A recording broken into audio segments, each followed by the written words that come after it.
Same conditions, but having one round under my legs just kind of reminds the body, hey, we're doing some work, it's time to get ready to go. So, I had to do a little bit more work than I wanted to in the backstretch, but I see Tyler moving up on the rail, and I'm like, here comes OTC to some. Once we get up front, we're not going to let anybody pass us. So it was actually pleasantly surprising down the home stretch. I didn't have to do quite as much work as I thought, so I was able to kind of look around, make sure I had my position. 146.8 to get through. I mean, that's a lot easier than the semis I've had to run in the last couple of years. So get a good cool down tomorrow. I'll get a nice day of rest, and I think Monday's going to be fun. I feel like I got a lot left. How did it help you having the cool down? Sorry. Did it help you having the cool down? Oh yeah. I mean, you built up some lactic acid doing that, especially with 2 rounds. So you got to run a little bit, flush that out, massage, ice, great meal. Maybe 1 beer. I don't know. I haven't decided yet. We'll see how the legs feel. Nick, you mentioned Monday. Can you talk about what your thoughts are leading up to that and what you went through 4 years ago? Honestly, I'm just going to try not to think about it at all until about 2 hours before the race Monday. So, I've been hanging out with the LaPrey family, about the closest thing I have out in Oregon to the family. My family's back in Boise, and they're all out here supporting me as well. So, spend time with my loved ones and my family and friends, and just try to not think about running at all. Maybe go out for a walk. I've been out on Priest Trail every morning, which, oddly enough, I've lived here for 6 years. I've run Priest Trail almost every single morning of my life. I don't know if I've ever walked on it, so it's been pleasantly surprising to go out and just go for a walk and take things in at a little more leisurely pace. So, really, go ahead, Pat. You look pretty composed. Do you feel like you got a home court advantage? Oh my gosh, I mean, I'll tell you what, just when I know the crowd's about to scream when they announce my name, I get shivers, and I'm like, talk about a home field advantage.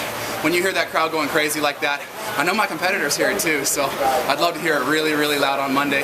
Get me really amped to do something pretty special, hopefully. You know the odds are against it. What about another 1-2-3 Oregon sweep with the I was doubtful going into this that we could do it again, but after watching Elijah and Tyler, I don't think it's that unrealistic, really.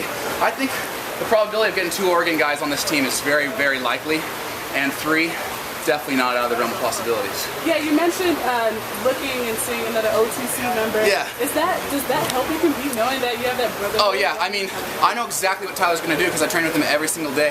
I have for 3 years. So when I saw the line on the rail, in lane 1, I'm like, Tyler, you're going to take that. I know you will.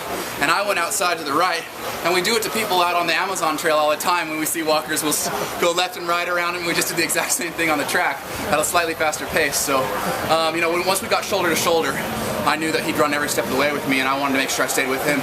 He looked phenomenal coming home. Neither one of us had to do too much work, so I think you got 2 guys who are really ready to attack it on Monday. Nick, what do you think it would take on Monday? Going into this meet, I said I'd take a 1:44.5 or faster. With conditions and certain athletes feel like they may be a little tired from rounds.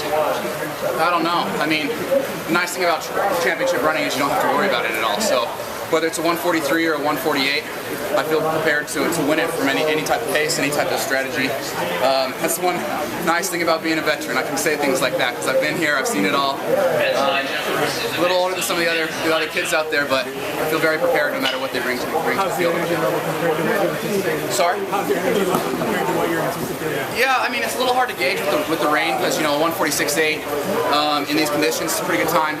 Normally it takes about a 145 to get through the finals, but rain could easily be worth a second. So, I came through in 51.5, I think, today, feeling pretty comfortable. So, the strength's there, the speed's there. I just got to be smart and save my energy for the next couple of days so that Monday night I'm ready to go. What's for dinner? I've been having pasta every night. I think I might treat myself to a cheeseburger tonight and get back on the routine tomorrow. So. Really quick before you go, can you look into the camera and say, my name is Nick Symmonds and I was born to be great? Sure. Hi, my name's Nick Symmonds and I was born to be great. Thanks. Thank you. When do you jump?